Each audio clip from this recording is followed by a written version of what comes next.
Hello world, it is I, Lynsey G, coming to you live via the Facebooks, on, what's today, November 25th, 2018.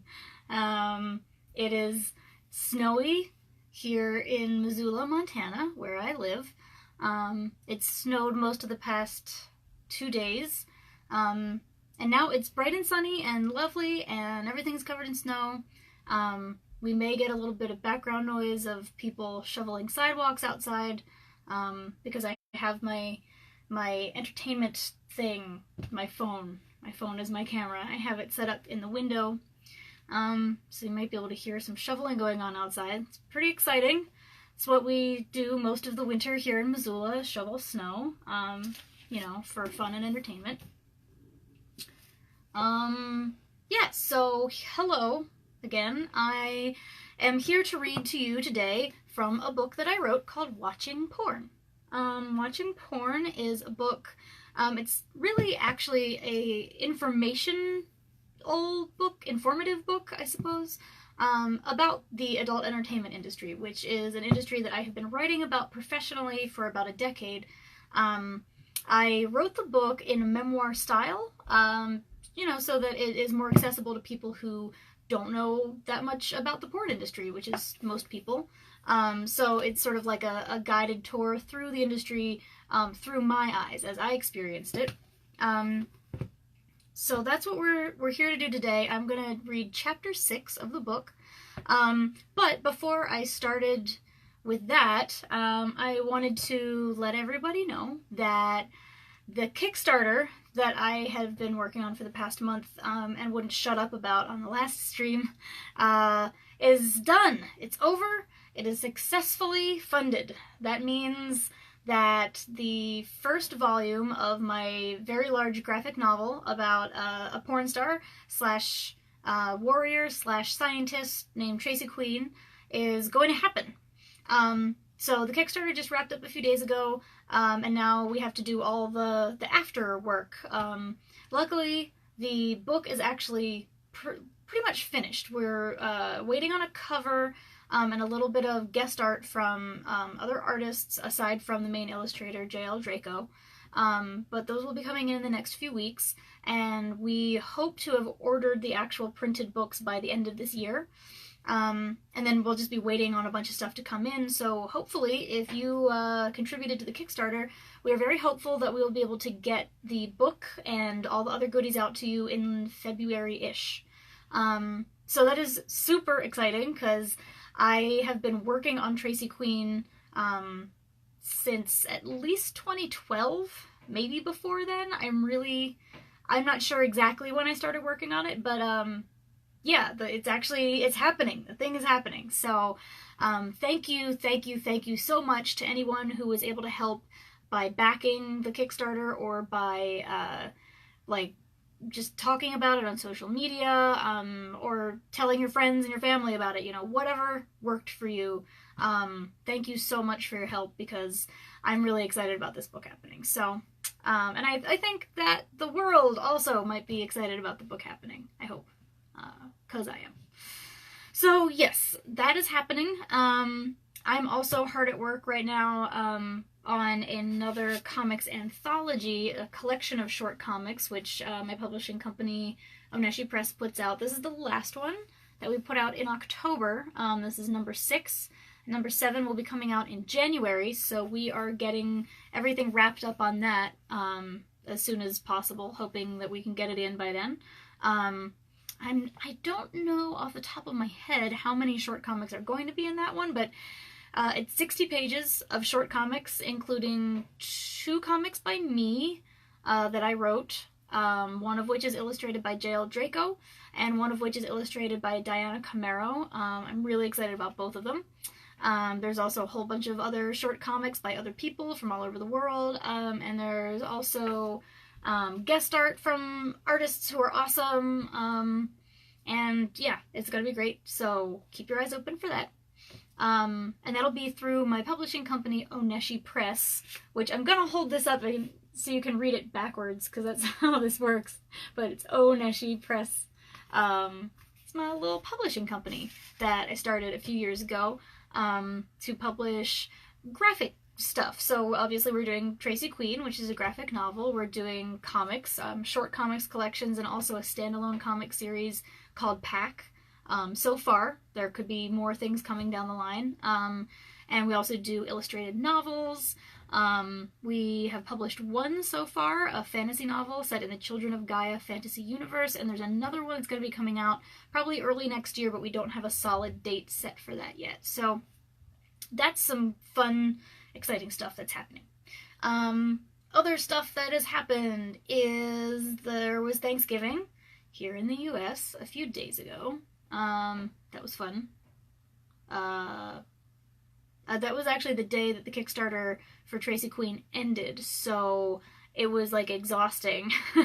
JL and I spent the first part of the day watching the Kickstarter with our fingers crossed, hoping that we would be able to make our goal, and then it happened, and then we cooked a bunch of food and sat around with a bunch of friends and had Thanksgiving dinner and just relaxed. And the past few days we've been trying to get back on the horse, but we've been so exhausted after the Kickstarter ended that there hasn't been a whole lot going on. So today I'm doing this reading from my book, and hopefully that'll help me get my energy back.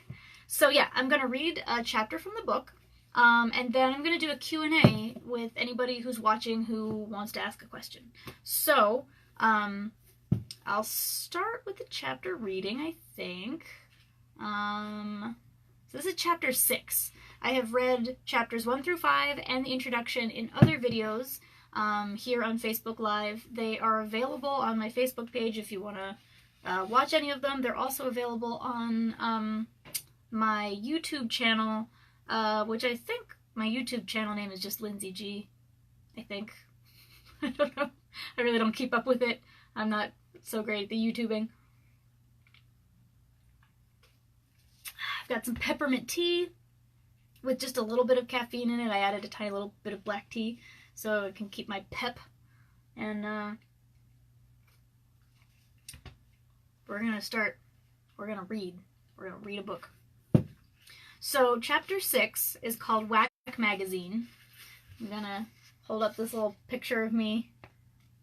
It's all bent and weird because it's in a softcover book, but that's me back in, I don't know, 2009 or 2010 or something, when I had long hair, holding up the first issue of Whack Magazine. We started doing the magazine as like it wasn't a printed magazine, but we would do like broadsides. So we'd like print out like a sort of facsimile, I don't know, of the magazine to hand out in New York, but it was mostly online. And I think this is at like a Staples or a Kinko's or something. Like I got off work and like met my friend and we went and like made a whole bunch of these. So Whack Magazine is a magazine that I started. It was about the porn industry. So we did interviews and op-eds and reviews and all kinds of stuff. And we operated it for over 3 years-ish. I don't remember exactly how long. So this chapter tells you a little bit about how that all started. So I'm gonna dive right in. Why not? Chapter 6, Whack Magazine.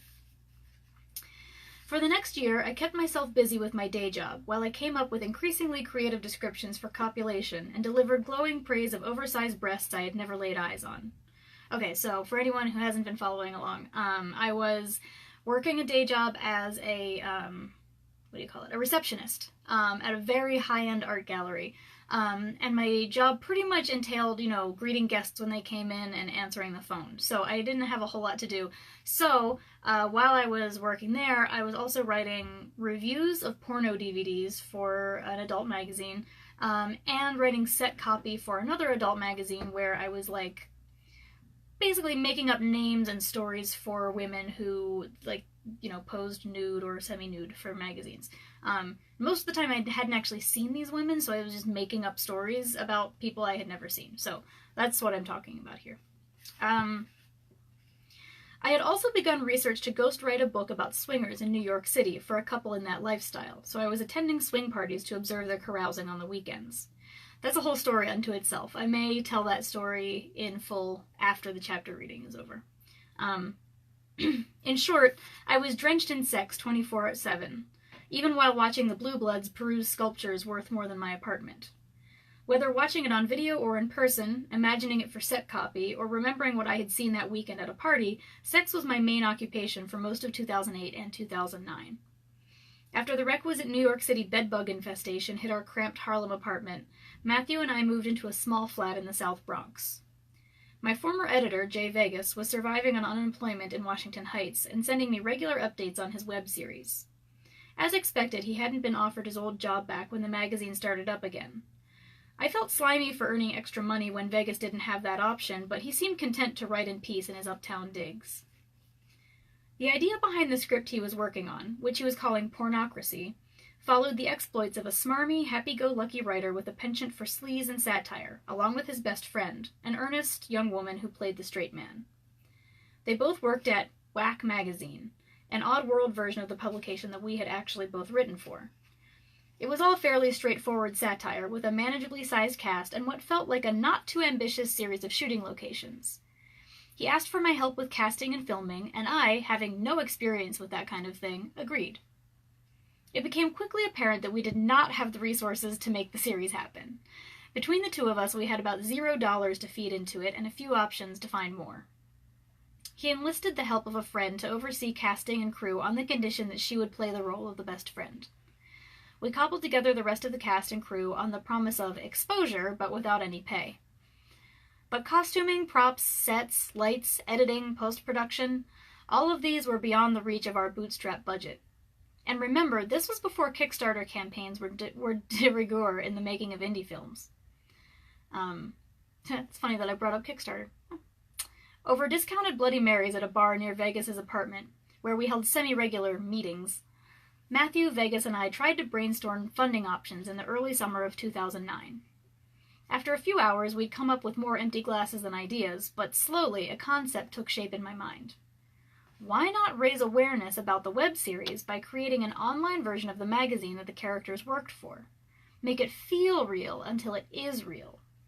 We could write in an overblown parody fashion, using Pornocracy's characters' names as pseudonyms. We'd do fake interviews with the imaginary porn stars in the make-believe films that we watched. If we played our cards right, we could leverage the site into some notoriety for the web series and eventually turn the project into money. After another round of Bloody Marys, we set about purchasing www.whackmagazine.com and setting up a free blogspot platform. It was 2009, don't judge. We settled early on Jay Vegas applying his skill at Photoshop to original pornolytical cartoons, a monthly horoscopes column tailored specifically toward porn stars and fans, and op-eds on all things porn and sex. These carried us for a while, and I was thrilled to be writing op-ed pieces. I had free range to tackle issues I thought were important, champion causes, and eviscerate problems I saw in porn. My feminist colors began to show in a rosy rainbow hue. 1 month out of the gate, I'd already written impassioned articles on the female ejaculation controversy, the necessity of accessible health care for porn actors, and the importance of decriminalizing more forms of sex work. Despite my enthusiasm for fiction, however, it soon became clear that these real-world segments made no sense next to the profiles of fictional porn stars and films. In the current piracy-happy online climate in which most people weren't thinking about porn stars' careers, the difference between a real porn model and a fictional one might sail right over our readers' heads. And how exactly did we intend to find still shots from imaginary pornos to run with our reviews anyway? Besides, Jay Vegas pointed out, he had a lot of contacts in the real porn world. We may as well get some real films to review and see if we couldn't rustle up a few interviews with real live porn stars. If we leveraged their fan bases, we'd have a much larger audience to beg for funding for Pornocracy when the time was right. The real world of smut, he argued, was crazy enough to meet our weirdest needs. Why invent anything? I was skeptical about our chances of convincing real pornographers to work with us. The idea felt far more legit than our little blog could ever be. But we wrote a few emails to a few porn companies and PR outfits, and soon enough I was receiving screeners of DVDs. This was my first exposure to the fact that the porn industry does not set a particularly high bar for entry. This might sound self-evident, but I had grown up on a farm in the countryside where any real industry had always felt unattainable to me. But one important quality that has long allowed the porn industry to maintain its recession-proof status is its openness to newcomers. It makes sense. In a business in which technological advancement is a constant and fresh faces are lifeblood, a lax attitude toward who gets to participate is vital. Retention of high-level performers is all well and good, but a high turnover rate that keeps the carousel of novelty spinning is just as useful, if not more so. This applies to journalists, but it's far easier to see in performers. The human sexual brain is highly motivated by novelty, as our collective obsession with porn and the long-standing prevalence of extramarital affairs in monogamous cultures will attest. Whether we like to admit it or not, we're suckers for variety in our sex lives, and pornographers have learned to capitalize on our insatiable appetites for new faces by providing them, along with other body parts. The phenomenon of the new girl is a well-worn trope familiar to anyone with a passing familiarity with the porn industry. When a new female performer appears on the straight porn scene, she, or in the gay industry, he, and in the queer industry, any number of pronouns, is likely to find work very easily. Depending upon her appearance, demeanor, and the set of skills she's willing to put to use on camera, there will almost certainly be a filmmaker looking for just her type. There is no proficiency test, no background check, and very few hoops to jump through, aside from an industry-approved STI test, proof of age and identity, and a smile. It's relatively rare for a new actor to have spent a lot of time researching or preparing to enter the business, though in a recent interview Nina Hartley told me that this has been changing after the Great Recession. More women come to porn with real-world experience or college degrees, so the level of professionalism has risen in the industry, she said. Still, many of my acquaintances in the biz decided to try it on a whim, or just to make some quick money, then decided that they liked it and stayed. April Flores, a performer whose presence has played a large part in the rapid evolution and popularity of plus-size porn, told me that for her first scene, quote, "I wore a wig to hide my identity because I really thought that this was just a one-time thing, having sex on film. I did it because I was curious." But she loved the experience, and over a decade later, she's still performing. Many who have spent a significant amount of time in the industry advocate for a more formal set of requirements for newcomers, mentorship, a how the industry works curriculum, and so on. And the Adult Performers Advocacy Committee, which is shortened to APAC, in Los Angeles, is now providing these things for its members. But the truth is that pornography is so spread out and decentralized, and so relatively open to outsiders that it's impossible to regulate who gets involved and what level of education they receive about the industry. Particularly now that almost anyone with a cell phone could technically make a porno, it's impossible to require everyone to fill out standardized forms or complete certification courses. And many pornographers wouldn't have it any other way. New faces are money. As such, there's not a lot of time or interest in showing someone the ropes before they take the plunge, and their naivety can serve the industry well, as a series of on-camera firsts brings in viewers whose appetites for novelty translates into cash. I may not have been interested in putting myself in front of the camera, but as an open-minded young woman looking to dip a toe into the shallow end, I was welcomed with open arms in the hopes that I could contribute, even as a journalist, to the industry as a whole. It was only a few months after starting Whack magazine that I lined up the first ever porn star interview with Mr. Marcus, a performer whose name and image were attached to a clothing line and a few sex toys, one of which was, incidentally, the go-to vibrator I kept in my drawer. When I had purchased it, I didn't know who Mr. Marcus was, but by the time I scheduled a phone call with him in September of 2009, I had reviewed plenty of his scenes, become intimately familiar with the toy he'd branded, and I would have been able to identify him by his penis alone. Yet the idea of calling him and talking to him petrified me. I had no idea what I was doing. But, just like the industry at large, he was fine with giving me a chance. When I called the number he'd sent me, I told him that I'd never done this before. Clearly accustomed to hearing these words from young women, he laughed and set me at ease with a mellifluous cadence that soothed me into a fantastic conversation that lasted for almost an hour. He was kind, gracious, and intelligent. He didn't think my questions were silly, instead treating my naivety as an opportunity to educate me and my readers. "We can affect a lot of people," he told me of porn stars. "And you know, there's something to that. There's a power to that, to sexually inspire people across the planet." And suddenly, I was a real journalist.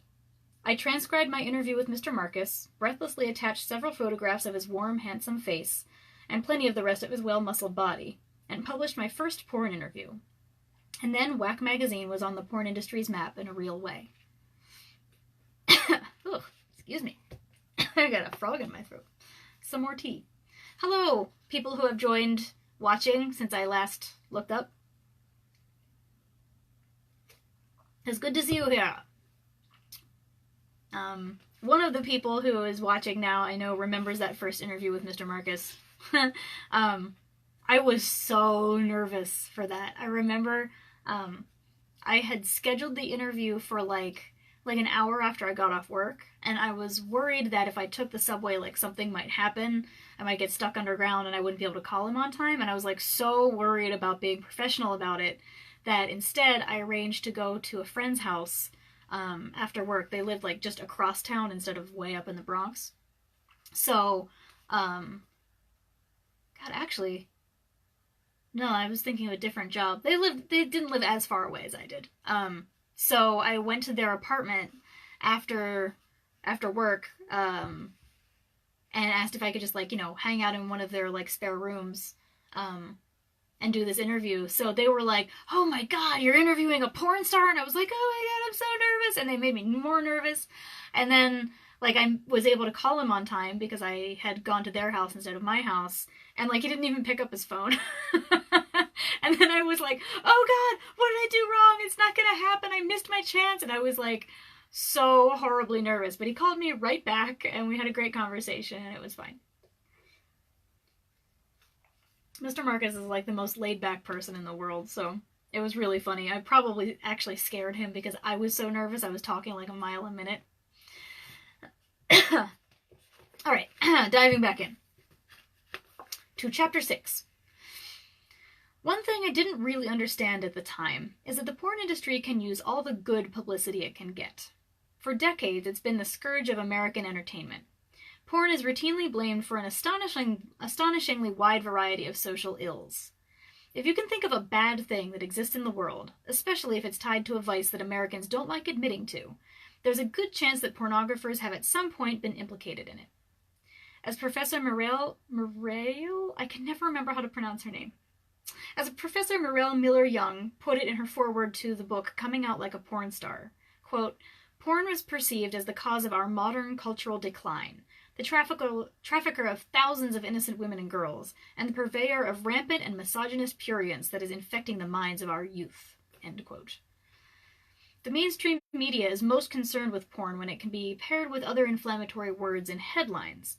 Violence of any kind, drugs, and pretty much anything involving children, although it is important to note that child porn and the actual porn industry have literally zero mutual ties.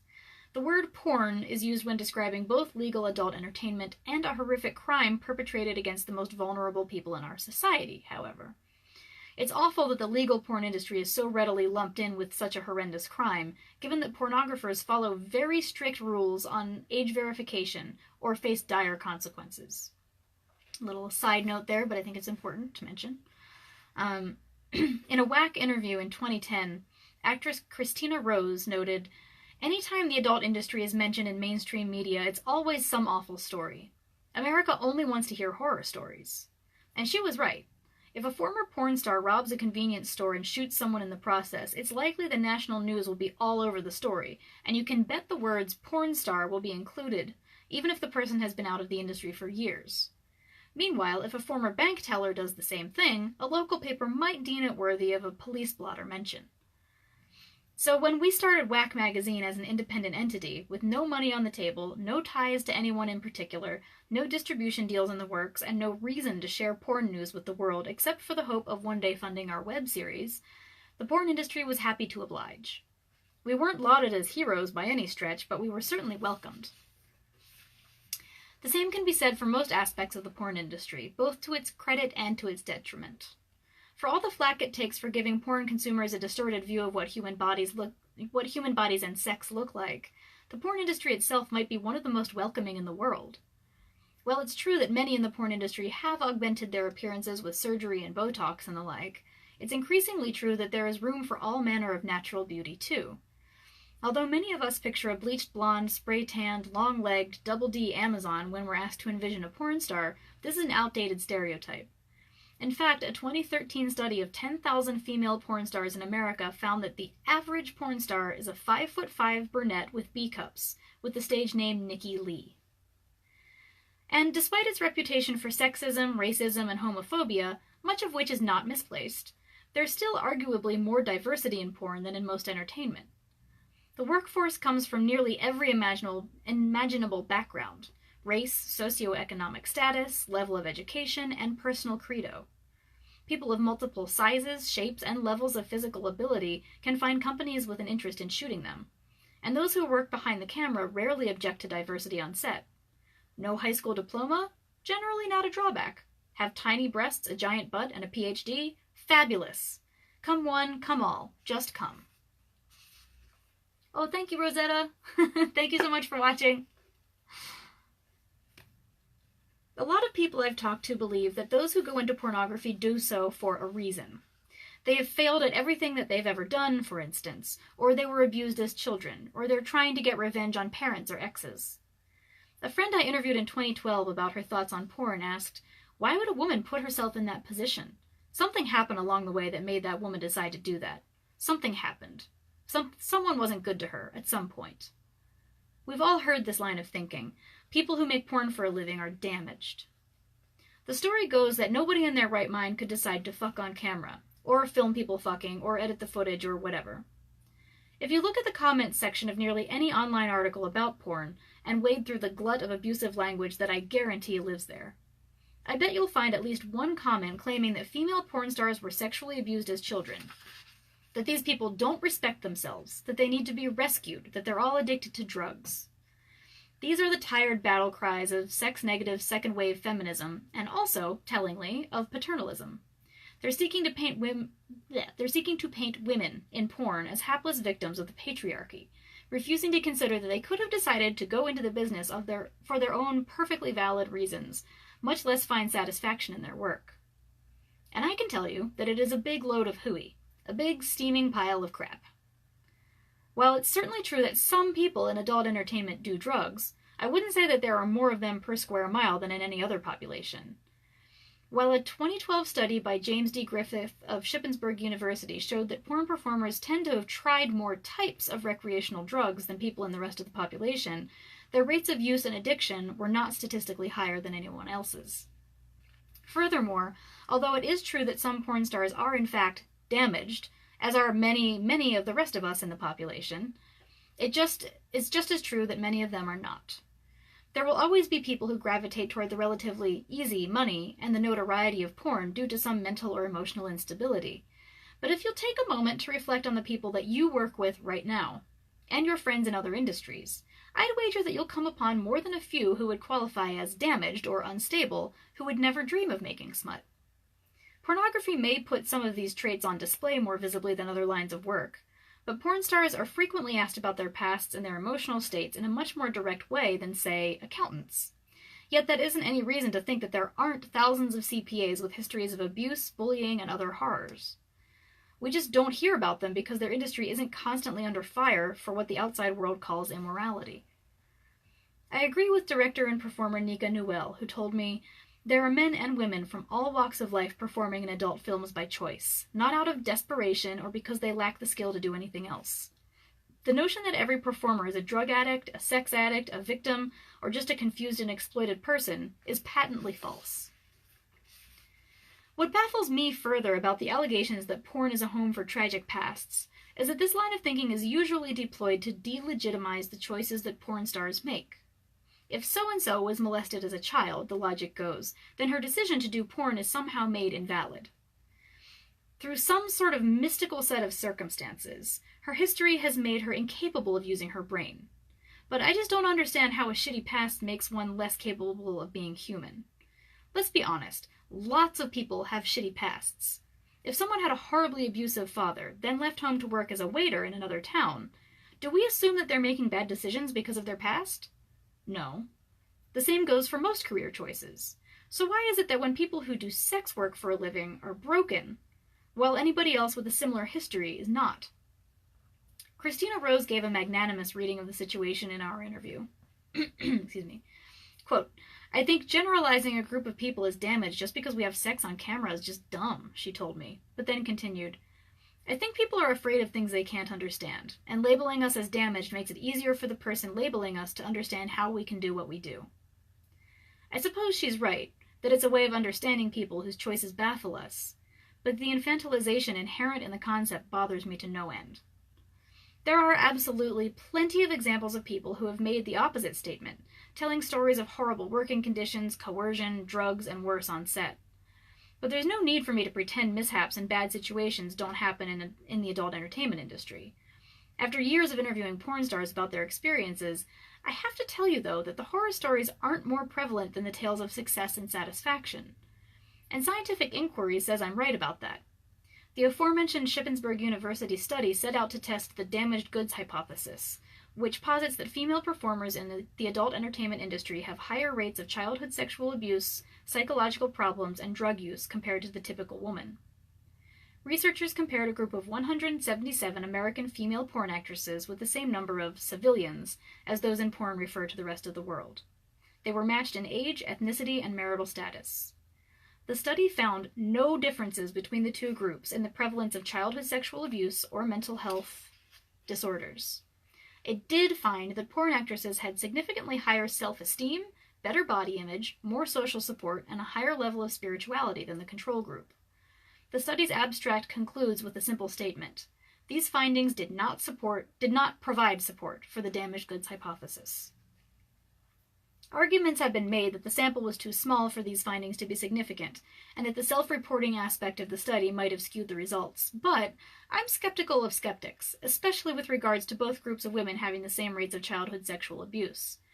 Although statistics in this area are slippery because sexual abuse is so rarely reported, according to the National Sex Offender Public website, 1 in 4 girls and 1 in 6 boys are sexually abused before the age of 18.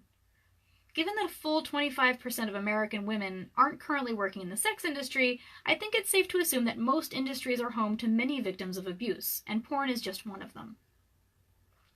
The point being that there are plenty of people in the porn industry, and around it, like myself, who simply enjoy it. Their reasons for being involved with sex on video run the gamut. I've spoken with pornographers who considered and researched porn from afar before diving in, Jessica Drake, who went into nude modeling after injury left them unable to do other work, Cadence St. John, made the transition from fetish modeling, Nikki Darling, or mainstream porn modeling. Or mainstream modeling, not porn, Nina Mercedes, started an art gallery with the profits from the porn that they made, Madison Young, started porn as a form of activism, Sophia St. James, and many more. There is no one-size-fits-all reason why people do porn. Performer Misti Dawn told me once, "Nobody has sex on camera without being wired a little bit off." But I think that the wiring is really only a matter of sex drive. With few exceptions, my adult entertainer interviewees have reported that they love their jobs because they love sex, and they always have. In a 2012 interview, model and PR whiz Kelly Shabari backed up my take on the situation. "We're actually real women who just have really high sex drives," she said.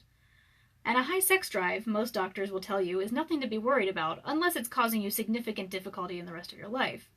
But how could it cause problems if you're making a legal, profitable, satisfying career out of it?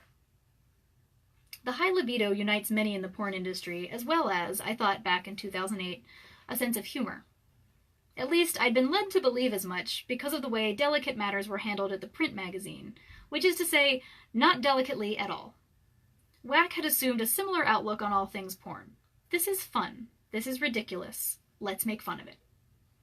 I was more heavy-handed with my interviews, reviews, and op-eds than Vegas or Matthew, but when it came to researching the month's astrological information and applying it to the denizens of the porn industry, I let myself have some fun.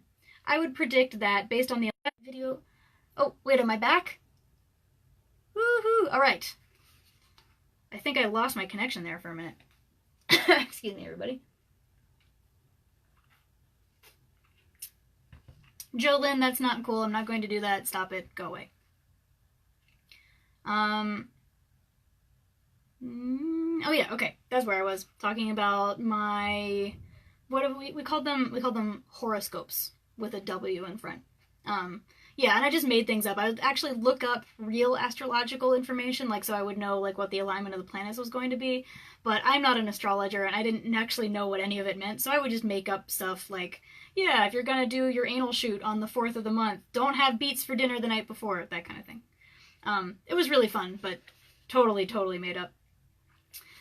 Matthew tended toward high-minded philosophical rants in his op-eds and reviews, which would degenerate to hyperbolic statements that were intended to pinion the sex-terrified masses, and often the performers themselves. They were frequently spot on, but I would venture to say that they went right over the heads of most readers in a manner that could be described as inflammatory. And Jay Vegas took things further with his pornolytical cartoons, in which he ragged mercilessly on still photos from porn shoots. He would doctor the photos according to his whim, and insert thought or speech bubbles over the actors' heads, delivering satire that was raunchy, irreverent, and often downright offensive. When some industry people got upset with us, Vegas was astonished. It was satire, he said. Didn't anybody understand that? Didn't they get that as a publication that supported and publicized the porn industry, we were on their side? A giant kerfuffle eventually broke out between a big-name porn star that we'll call B. Hansen and Jay Vegas, who had made a series of pointedly nasty cartoons about her after she had flaked out on a number of scheduled interviews with us. B had slandered Vegas all over social media, and things had gotten ugly. But after much grousing about satire and freedom of the press, Vegas finally backed down and took the cartoons off the website. Personally, I felt awful about the B. Hansen situation. I didn't apologize personally for the cartoons since I hadn't made them, but I did branch out on my own. A friend had alerted me to an essay contest for a year-long column at McSweeney's Internet Tendency in 2009. The online arm of Dave Eggers' publishing company was looking for personal columns on any topic. McSweeney's had a tone I liked, a dry sense of self-deprecating humor that felt right to me, a bit of self-flagellation that could go a long way for my conscience, and also provide a significantly larger audience than the few hundred people who were starting to look up whack on the regular. So I pitched a column about my weird life as a feminist and a porn journalist to McSweeney's in 2009, considering it a practice for pitching the idea to other, more attainable publications. But my column was accepted. I got a small cash prize, but the real reward came in the form of tens of thousands of readers that the conflicted existence of the female porn writer would eventually attract. So that's chapter 6. I cut out some stuff, but that's pretty much the whole chapter. It was a pretty decently long one, I think.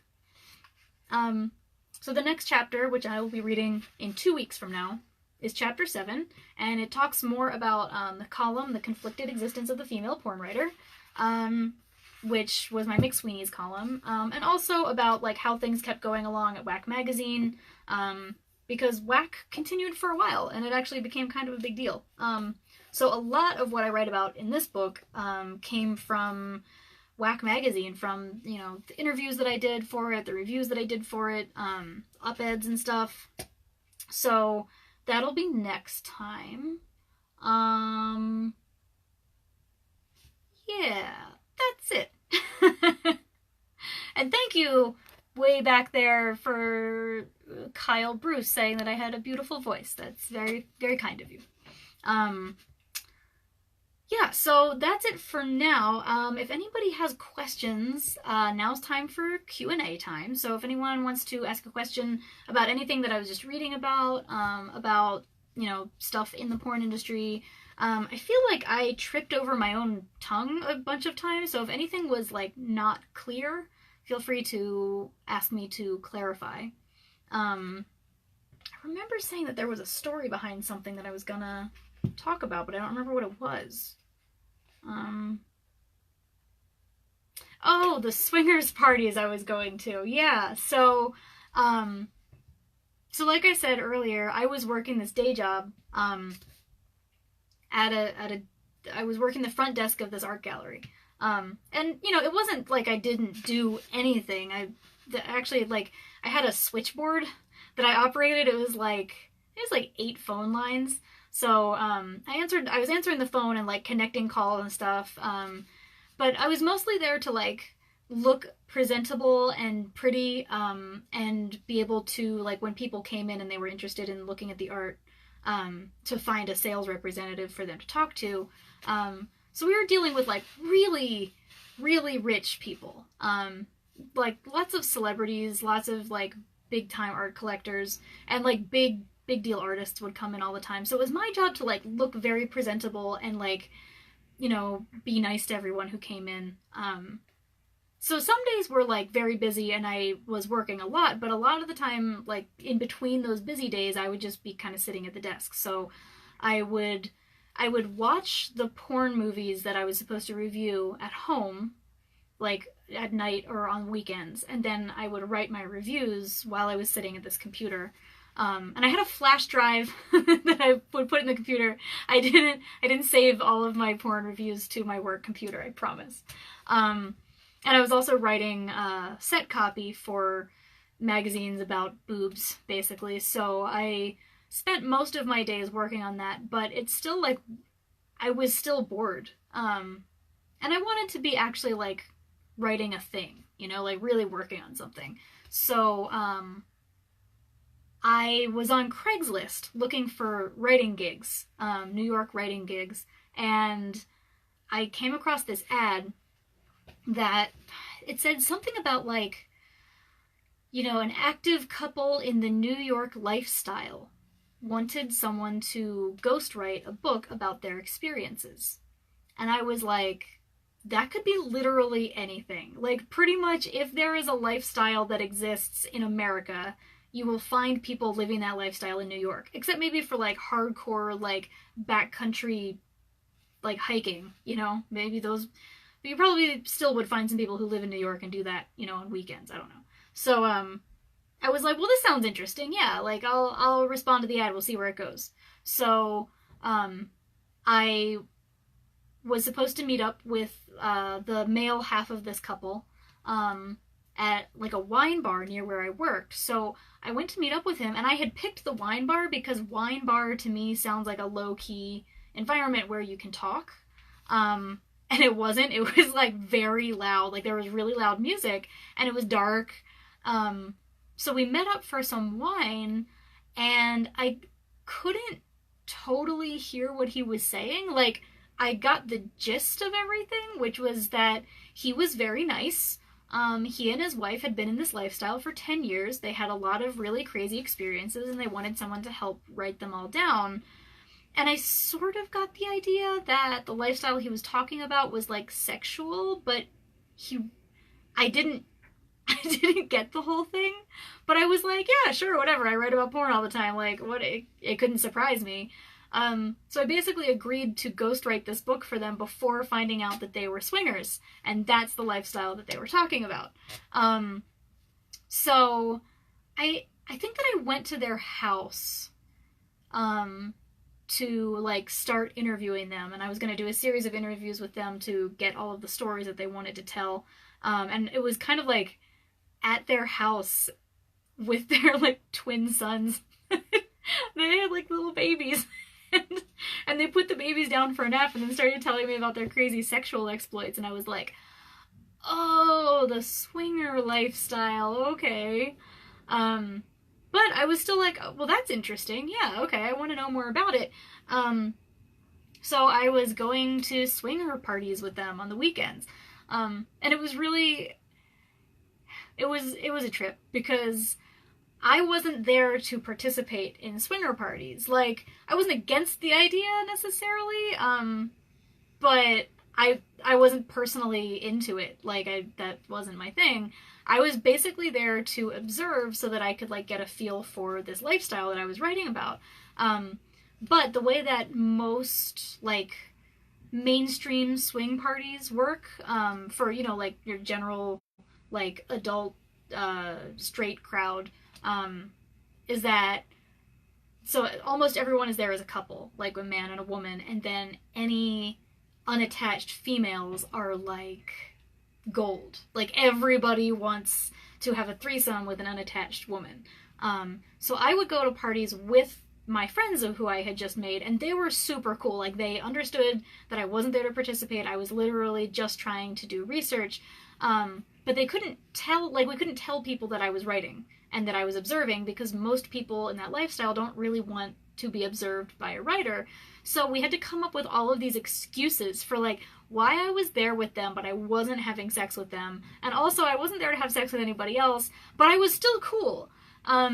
So, like, most people pretty much just assumed that I was a voyeur, which I guess, in a way, I kind of am, because, like, I was reviewing porn films, and I was watching people have sex at swing parties, but to be honest, I'm really not, like, it's not really a kink of mine.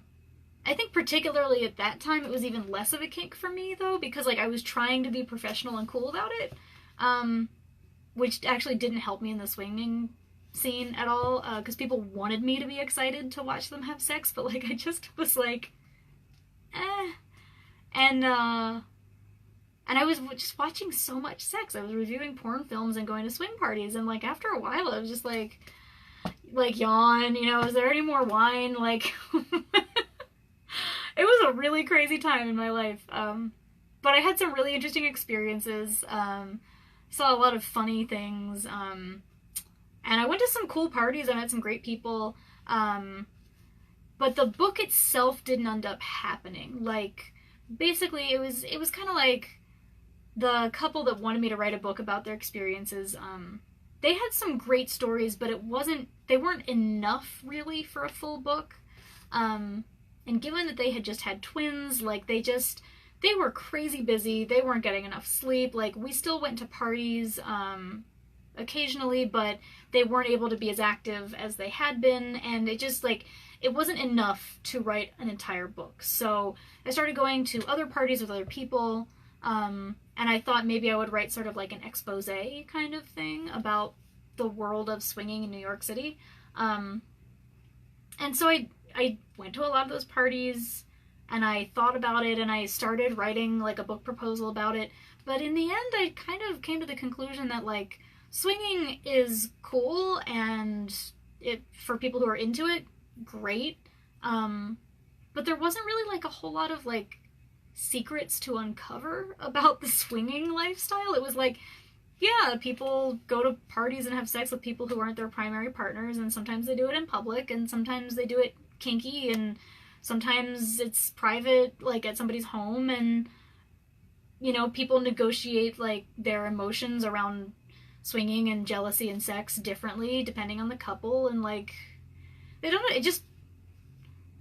it was interesting, but it wasn't quite interesting enough to be like, yeah, I'm gonna write this book, and, like, it's gonna be awesome, and nobody has ever heard any of this before. It was more like, well, yeah, this is cool, but I don't know, that was kind of where I left it. So I never did write the book, but if anyone ever has questions about swinging, I do happen to know quite a bit. It's never really been a thing for me. I've never been like, yeah, let's go to the swinger party. I have been to a bunch of them, and I have occasionally participated, but it's never been, like, my thing, really. So, but if anybody has questions, I can tell you what I know. Stevie says, I was going to ask if you ever got to the point of just plain boredom. Yeah, I did. Yeah. I do think that, like, formalized swinging parties, they tend to skew a lot older. Like, when I was going to these, I was in, like, my mid-20s, mid to late 20s, I guess. And a lot of the couples that were involved were significantly older, and most of them, I mean, they were, like, that's great. They were wonderful people. A lot of them were, like, very attractive, like, really, really took care of themselves, you know, because this is what they did on the weekends. But I don't know, it just wasn't that interesting to me to watch people I didn't know having sex with each other. I think that for me, I'm very interested in, like, the interpersonal relationships between people. Like, I'm the kind of person that will walk away from a movie not remembering, like, the actual things that happened, but remembering the emotional impact and, like, the way that people's characters changed and got along. So watching a bunch of people that I didn't know having sex with each other was just kind of like, well, okay, I hope they're having fun, but I wasn't, like, invested. You know what I mean? So yeah, there were a few times where I was just, like, seriously, like, sitting there watching people, like, fucking on the floor, and I was like, I'm just gonna go. It would be like me waiting for my chance to just skip out. and go get some food somewhere. Honestly, though, that's one good thing about a lot of swinger parties. A lot of them have good food. Like, if it's a private party, a lot of the time it'll be like a potluck, so, you know, everybody will bring something. And then some more, like, public parties just have, like, a buffet. So you can, like, I could just, like, sit around and, like, nosh the whole time. Stevie says, I feel like that's why fan fiction is so popular for people. Exactly, yeah, you have like an emotional connection to the people in the fan fiction that you're reading, so you're excited when like their longing comes to fruition, or, you know, when they have a great orgasm, you're like, yeah, go team, like, but for strangers, I was just like, whatever. Stevie says, because it oftentimes is porn about characters you know and are invested in. Yes.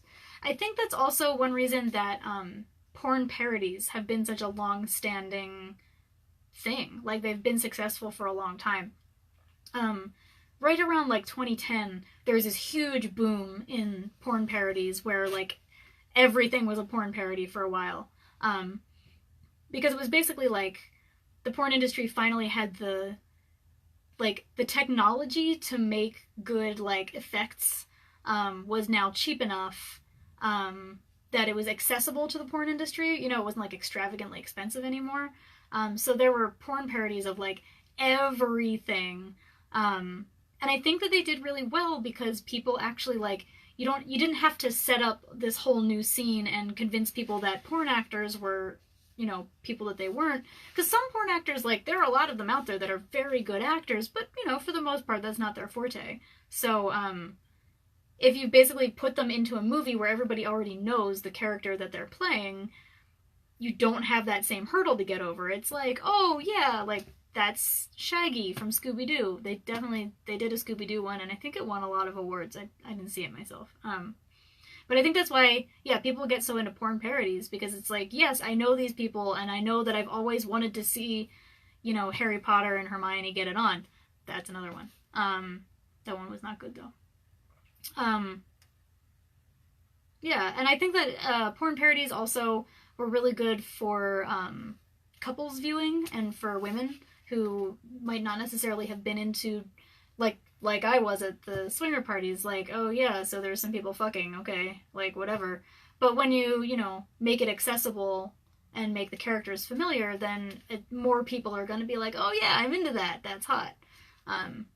But I think I'd talk about that more later in the book. And I also have a few, like, suggested porn parodies that are my favorites. Which I think I put in the back of the book. Actually, I don't think that I did put my porn parody favorites in the book. I think I have a suggested viewing list back here. Yeah, but I was talking more about, like, companies and websites, not actual movies. So, I'm trying to think. Oh, after this is over, and I post it, like, on my page and on YouTube, I'm going to provide links to, the interviews that I was discussing. Like, most of the interviews that I mentioned where I have quotes from them, were published by Whack Magazine, sometimes elsewhere online. So I will put links to all of those interviews if you're interested in hearing more from any of the people that I mentioned. I'll also post the link to that interview, my first ever porn star interview that I did with Mr. Marcus in 2010, I think? I've still got a version of that on my website. Whack Magazine, unfortunately, is no longer functional as a magazine. And I'll get more into that in later chapters, but before it shut down, I backed up all of my own articles from Whack Magazine to my blog. So I now have all of those interviews and reviews and op-eds and everything on my blog. Some of them I think didn't end up, like, I don't think I have any of the horoscopes things anymore, which is probably good, because they were pretty offensive. But they were funny, or at least funnier than most of the stuff I wrote about this kind of thing. So yeah, if you go to my website, you can look. I think I even have a whole category that's like the Whack archives or something. And basically anything that I wrote is still there. I think that I did go through and like take down some of the stuff that I wasn't as proud of, but most of it's still there. Plus I have lots of interviews and reviews and all kinds of other stuff about a lot of the people who I quote in my book, because many of those people I knew because I interviewed them at like conventions, or I just interviewed them like over the phone for this magazine. Kamal, stop. You're not cool. That's not cool. Stevie says, I've never experienced trolls before. This is wild. Yeah, me neither. I don't know. Maybe it's a good thing that I'm getting trolled because it means that more people are seeing that I'm live than they have before. But the bummer is that on Facebook, there's not a mod capacity that I'm aware of, so I can't, like, actually... If I can ban people, I don't know how. Stevie Ray says, I actually don't know what your website is. It's lynseyg.com. Like, it's super easy. But yeah, after, like, when I post this on Facebook and when I post it on YouTube, I'll put those links in the notes. I just haven't had a chance to do it yet. So, if you come back to it, if you're interested in reading any of that, you can just click on those links. If I can delete comments, I don't know how to do it on here. I know I can after the fact, like when I'm posting it. Oh, you can report comments. Yes, lynseyg.com. That's where I live on the internet. I have had that website for a really long time. I think it started out as a blog spot, and then I like switched it over to WordPress, and I used to do a lot more actual blogging where like I would hold forth on some topic. But since I've been so busy as a reporter and with Oneshi Press, I pretty much use it as like a place to link people through to whatever thing I just wrote or whatever thing I'm working on. So it doesn't have as much original content these days as it used to, because I just don't have time. But there's still a whole bunch of old stuff on there. Yeah, you can poke around. There's all kinds of stuff. I mean, like years and years worth of content on my website. Okay, does anybody have any questions before I get going? I've been on here for almost an hour. It's gone pretty well, except for the trolls, but like, oh well. I'm not too worried about it. I mean, I guess it was only a matter of time, like when I, am doing what it is that I'm doing on a live video. They're gonna show up, so. But whatever. I've got a pretty thick skin. Having been in this biz for a while, or on the peripheries of this biz, it's really weird because I'm not in the porn industry, like, but I'm a hanger-on.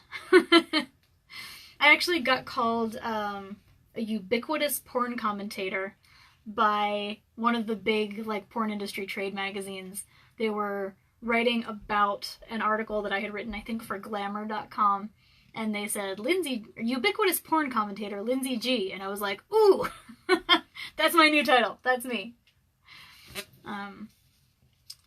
Stevie Ray says, yeah, they don't faze me anymore. Yeah, whatever. The thing that gets me is, like, we're on Facebook Live, somebody comes in and is like, show us your nipples, like, it's Facebook, that's not a thing that happens on, like, why don't you go to a webcamming site if that's what you're looking for, because it's not gonna happen here. Sorry.